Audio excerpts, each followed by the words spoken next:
Good morning. तो आज जो हम दूसरी किताब आपको पढ़ा रहे थे पिछले लेक्चर में, आपको जो 5 वीडियोज़ दी थी दूसरे चैप्टर की, अब हम तीसरा चैप्टर शुरू करने जा रहे हैं आज। नियोजित विकास की राजनीति या पॉलिटिक्स ऑफ लैंड डेवलपमेंट, तीसरा अध्याय है आपकी जो भाग 2 दूसरी बुक है उसका। नियोजित विकास की राजनीति, चैप्टर का नाम है नियोजित विकास की राजनीति। सबसे पहले हम ये समझने का प्रयास करते हैं कि नियोजित विकास किसको बोलते हैं या प्लान्ड डेवलपमेंट किसको बोलते हैं। प्लान्ड डेवलपमेंट किसको बोलते हैं?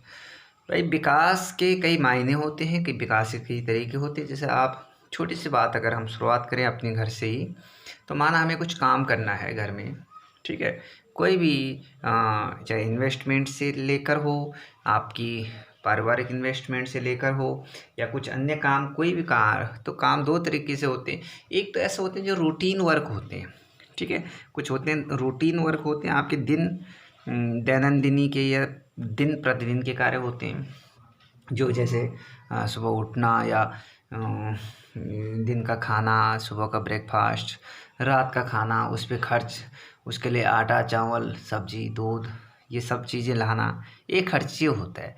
और एक दूसरा खर्च क्या होता है, जो लंबी सोच की खर्चे होते हैं कि हमारा क्या टारगेट है, कैसे हमें किस तरह से इस पे ऐसा खर्च करना है कि आने वाले समय में किस तरह से ये खर्च हो और किस तरह से जो हमने सोचा है ये उपलब्धि हमें हासिल हो। ऐसी यही बात सामने आती है जब देश के बारे में है कि देश का विकास कैसे किया जाए। दिन पर दिन के खर्चे तो हर देश के अलग होंगे, लेकिन हम सोचेंगे कि देश में कैसे कैसे काम किया जाए। देखो, आज़ादी जब हमें 1947 में मिली थी, तो आपको विदित ही है, भारत एक गरीब देश था। उसी समय नव स्वतंत्र देश हुआ था, 200 सालों तक अंग्रेज़ों का गुलाम था। तो विकास के मायनों पे अगर देखा जाए तो भारत क्या था, पूर्णतः पिछड़ा हुआ देश था। समझ गए आप? और फिर हमने सोचा कि देश का विकास किस तरह से किया जाए, कैसी सोच रखा जाए, ठीक है। देश में एक आर्थिक विकास करना था, लेकिन साथ ही साथ सामाजिक आर्थिक न्याय भी लाना था। विकास, देश का विकास तो करना था, आर्थिक समृद्धि तो लानी थी, लेकिन विकास ऐसे हो जिसमें समाज के सब वर्ग के लोगों को उस विकास का फ़ायदा मिले। कहीं ऐसा ना हो कि विकास के साथ साथ समाज में जो गरीबी और अमीरी का जो बीच का गैप है वो बहुत दूर चला जाए, ये भी हमने सोचना था। तो विकास की जो धारणाएं थी, देखो विश्व में जो मॉडल्स थे उससे पहले 1947 तक 2 मॉडल प्रमुख रूप से थे विकास का। एक तो था पश्चिमी मुल्क का मॉडल, विकसित देशों का मॉडल, या यूरोपियंस मॉडल्स आप कह सकते हैं। अमेरिका और पश्चिमी यूरोप के देश जिस मॉडल को अपने यहाँ विकास के रूप में अपनाते थे, एक मॉडल था। एक समाजवादी मॉडल था जो सोवियत संघ जो इसका नेता था, ठीक है। मॉडल में अंतर ये था, पश्चिमी जो मॉडल है वो निजीकरण की बात करता है, पूरी तरह से प्राइवेटाइजेशन की बात करता है कि समाज, मतलब हर कार्य निजी क्षेत्र से कराया जाए। जैसे आज आप देखते हैं, जैसे सड़क कौन बनाता है, प्राइवेट सेक्टर बनाता है। एरोप्लेन्स ज़्यादा किसके हैं, प्राइवेट के हैं। बसें देखते हैं आप, प्राइवेट हैं, सरकारी भी हैं, ठीक है। तो वो चाहते हैं, मतलब वो कहने की बात है, पश्चिमी मुल्क का जो विकास का मॉडल है वो इस तरह से है कि बाज़ार में किसी भी प्रकार कोई हस्तक्षेप नहीं करना है। बाज़ार अपने आप विकास के रास्ते अपनाएगा, व्यक्ति खुद अपने लिए खुद विकास करेगा, ठीक है। सरकार विकास के मायनों में हस्तक्षेप नहीं करेगा। सड़क जैसे आप देखते हैं, माना यहाँ भारत में आप देखो अच्छे हॉस्पिटल हैं, जो माना हॉस्पिटल क्या है, सरकार माना प्राइवेट हॉस्पिटल है, तो क्या है, उस काम कौन करेगा, प्राइवेट कर रहा है। स्कूल हैं जैसे प्राइवेट हैं, या रेलवे का डेवलपमेंट हो रहा है, या माना सड़क का डेवलपमेंट हो रहा है, प्राइवेट लोग कर रहे हैं। तो पश्चिमी मुल्क में हर कार्य प्राइवेट सेक्टर को ही दिया जाता है। जबकि जो समाजवादी मॉडल है, जिसको सोवियत संघ, मुख्य रूप से सोवियत संघ ने जिस मॉडल को रखा था, उसमें जो है सरकार, जो भी कार्य होते थे वो सब सरकार करते। जैसे स्कूल सरकारी हैं, हॉस्पिटल सरकारी हैं, अगर कहीं भी सड़क बनाना तो सरकार बनाएगी, रोडवेज की बसें चलेंगी, सरकार रोडवेज की सड़कें बनाएंगी, या रेलवे का डेवलपमेंट करेगा, या वायुयान का डेवलपमेंट करेगा, हवाई पैड, जो भी कार्य बना होंगे विकास के, कोई भी कार्य करेगा तो सरकार करेगी। समाजवादी मॉडल हर कार्य सरकार पे छोड़ते, सरकार करेगा, और पश्चिमी मुल्क हर कार्य सोचते कि कौन करेगा, लोग खुद करेंगे, मतलब प्राइवेट सेक्टर करेगा। हाँ, जो समाजवादी मॉडल, देखो हमारे यहाँ आर्थिक समृद्धि तो चाहिए थी, लेकिन हमें चिकित्सा क्या चाहिए था, सामाजिक आर्थिक न्याय भी चाहिए था। और सामाजिक आर्थिक न्याय एक गरीब देश के लिए समाजवादी मॉडल अच्छा ला सकता है, क्योंकि सरकारीपन होगा, हर काम सरकार करेगा। माना छोटी सी बात, आप हॉस्पिटल जाओगे, सरकारी हॉस्पिटल में 10 रुपये की पर्ची कटती है, वही अगर आप प्राइवेट हॉस्पिटल में जाते हो इलाज करने तो 400-500 रुपये डॉक्टर की फीस देनी पड़ेगी। इसी तरह से सरकारी स्कूल में देखो, समाजवादी मॉडल सरकारी स्कूल में विश्वास रखेगा, सरकारी स्कूल में जाएगी तो कोई फीस नहीं पड़ती, बहुत कम फीस पड़ती। वहीं अगर प्राइवेट स्कूल में जाओगे तो आप खुद अपने आसपास देख रहे होंगे कि कितनी मोटी मोटी क्या है फीसें ली जाती हैं प्राइवेट सेक्टर के द्वारा। तो हमें ये था कि किस मॉडल को अपनाना है। ये 2 धारणाएं थी, विकास की धारणाएं, 2 आइडिया विश्व में क्या थे उस समय प्रचलित थी। हाँ सर, पश्चिमी मुल्क ज़्यादा से ज़्यादा आधुनिक होने की बात करते हैं, मॉडर्नाइजेशन ज़्यादा हो, ज़्यादा से ज़्यादा डेवलपमेंट हो, मशीनीकरण ज़्यादा से ज़्यादा हो, औद्योगिकरण ज़्यादा से ज़्यादा हो।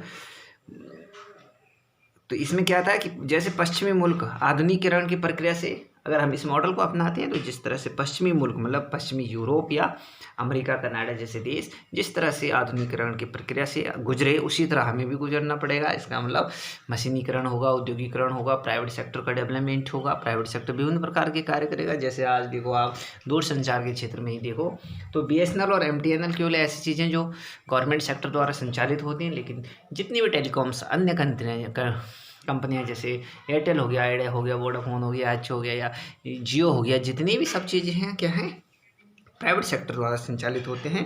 तो पश्चिमी मुल्क इसी पे विश्वास करते हैं कि हर कार्य पर प्राइवेट सेक्टर द्वारा किया जाए, क्योंकि प्राइवेट सेक्टर तेज़ी से विकास करता है। आपने आजकल देखो, यहाँ आसपास देखो, एयरटेल और जियो की लाइन बिछ रही है, आप देख रहे हैं। ये जियो सड़क पे दौड़ रहा है, एयरटेल खम्भों पे दौड़ रहा है। कितनी तेज़ी से खुदाई हो रही, कितनी तेज़ी से आप देख रहे हैं आजकल क्या है सड़कों में, क्या है ये 4G नेटवर्क की लाइनें कितनी तेज़ी से बिछ रही है, जबकि आप वहीं पे देखोगे BSNL इतनी तेज़ी से कार्य नहीं करता। तो जो पश्चिमी मुल्क मतलब प्राइवेट सेक्टर तेज़ी से डेवलपमेंट करता है, तभी आज आप देखते भी हैं कि पश्चिमी यूरोप या अमेरिका जैसे देश आज विकास के राह पे बहुत आगे हैं। तो यहाँ ये उदारवादी पूंजीवादी मॉडल भी है। उदार मतलब उदारीकरण का मतलब होता है कि सरकार उदार हो जाती है, मतलब लोगों पे किसी भी प्रकार का सरकार का हस्तक्षेप नहीं होता है।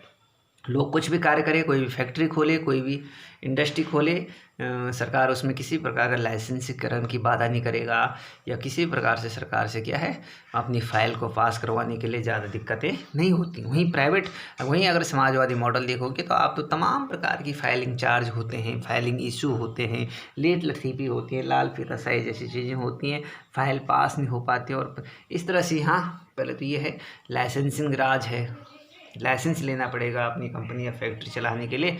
और हो सकता है कि बहुत सारे मानक उसमें होंगे, पर्यावरण से मानक, कई प्रकार के मानक होंगे कि प्राइवेट व्यक्ति समाजवादी मॉडल में अगर थोड़ा ढील दी भी जाती है प्राइवेट व्यक्ति को कुछ कार्य करने की, विकास के कोई कार्य करने के लिए, लेकिन उसमें बहुत तमाम प्रकार की क्या होते हैं,